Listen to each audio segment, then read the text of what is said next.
Welcome to Podkey Slopcast, where today the AI bottlenecks are human, organizational, and computational. A lot of the current AI story sounds like unlimited leverage. The more interesting version is that every new capability seems to create a new constraint somewhere else.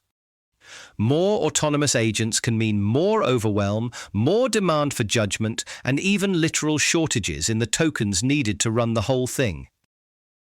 One of the sharpest observations here is the idea of an infinite backlog. Older software usually had a natural stopping point. You sent the email, finished the spreadsheet, shipped the code, and there was at least a moment where the tool was done because you were done. Agents break that rhythm. If the system can keep researching, keep drafting, keep debugging, keep spawning subtasks, then there is always one more useful instruction you could give it. That sounds empowering until you ask what it does to the person supervising it. Some power users end up staying up until 3 in the morning because the agent keeps producing work they now feel responsible to review, redirect, or expand. The key distinction is that the overload is not just volume, it's ambiguity. With an agent, the question is no longer, can this task be advanced? The answer is almost always yes. The question becomes whether the next increment is worth your attention, tokens, and time. So the bottleneck moves from execution to prioritization. That's useful to notice because a lot of AI marketing still implies the tool reduces work in a simple linear way.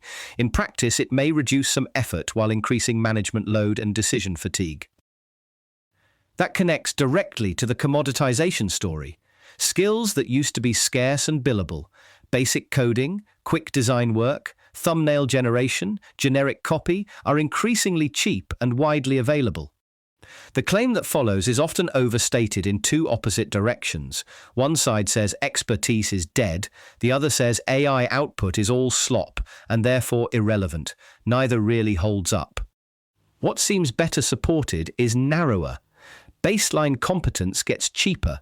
And once baseline competence is cheap, markets stop paying a premium for it. That does create more homogeneous output because everyone can generate something adequate. But adequacy is not the same thing as judgment. When the easy draft is free, what matters more is knowing what problem is actually worth solving, what trade-off matters in context, what result is legally safe, on-brand, technically sound, or strategically smart. That's why automation can surface more high-skill human work instead of less.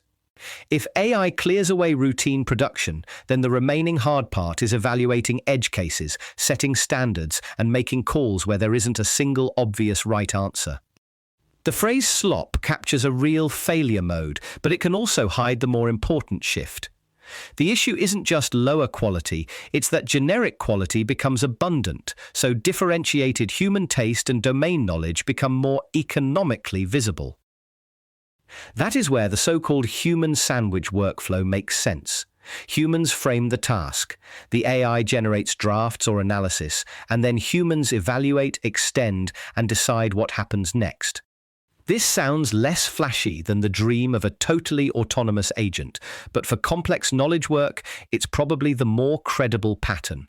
It uses the model where models are strong, synthesis, variation, speed, and keeps humans in the places where context and accountability matter most. There's also an incentives point here. If the human has to sign off on the output anyway, then a system that front-loads clear framing and backloads careful review may outperform one that wanders through expensive autonomous loops. That does not mean autonomy is useless. It means autonomy without supervision is often sold as efficiency when it's actually deferred oversight. Somebody still has to absorb the risk. The move from personal agents to team agents follows the same logic.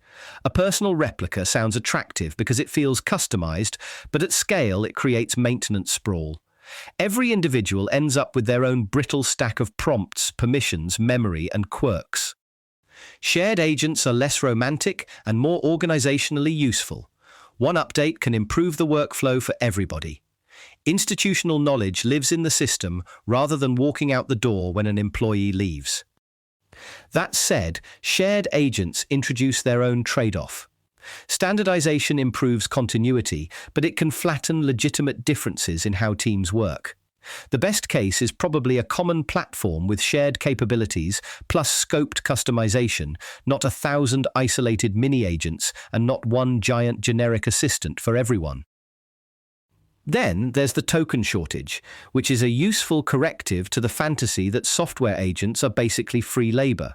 If demand for tokens outstrips available compute, then autonomy is not just a product design choice, it's a scarce resource allocation problem. Always-on agents burn tokens continuously, and with that they burn money. Examples like fully autonomous systems running around the clock make the point vividly. The more open-ended the assignment, the harder it is to predict spend. That forces a harder question than can we automate this? It asks, where is continuous autonomy actually justified? In many cases, the answer may be narrower than the hype suggests. A bursty assistant that wakes up for specific tasks can be far more rational than an agent that is perpetually thinking on your behalf. Second-order effect. If tokens stay constrained, organizations will likely get stricter about when expensive models are invoked, who gets persistent agents, and what level of review is required before a loop keeps running. The workspace shift is also important. Platforms that turn agents into shared, persistent environments change the interaction model from isolated prompts to an ongoing room where humans and agents can see the same machine, files, data sources, and conversation history. That matters because real work is rarely a single prompt. It's iterative, contextual, and spread across devices and time. A persistent workspace reduces restart costs. You don't have to keep reloading the entire state of the problem. The examples of people running always-on setups, like dedicated machines acting as agent servers, show genuine demand for continuity and lower latency, but they also highlight that this is infrastructure now, not a toy. Persistent access raises operational questions around permissions, cost control, and who is accountable for actions inside that shared environment. On the market side, the signal described here is that investors appear more excited by AI that drives product expansion and revenue than AI framed mainly as labor reduction. That fits a pretty basic public market logic. Cost-cutting can help margins, but it's often finite and easy to narrate as defensive. Revenue growth suggests a larger upside and a stronger strategic position.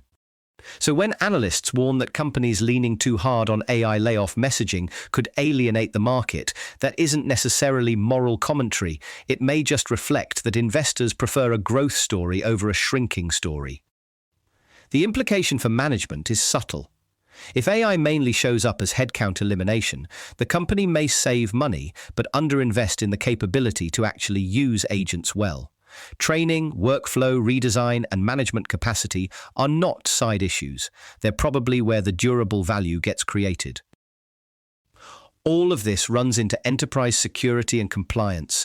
Production-grade AI coworkers are not just model demos with nicer branding.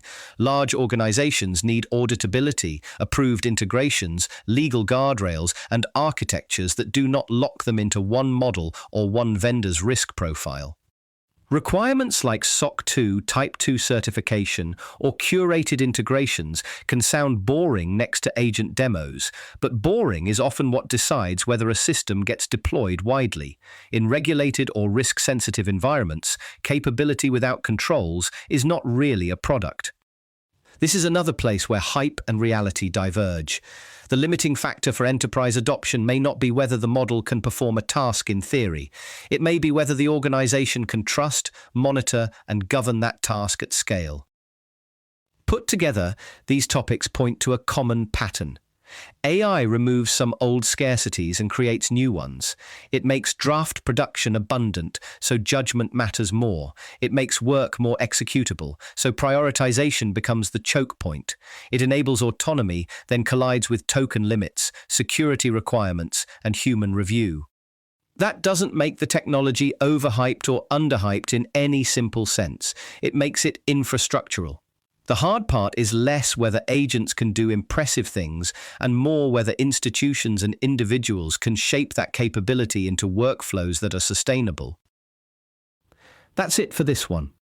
Thanks for listening to Podkey Slopcast, where the interesting part is usually the constraint hiding behind the capability. This episode was generated by Podkey. Create your own at podkey.fm.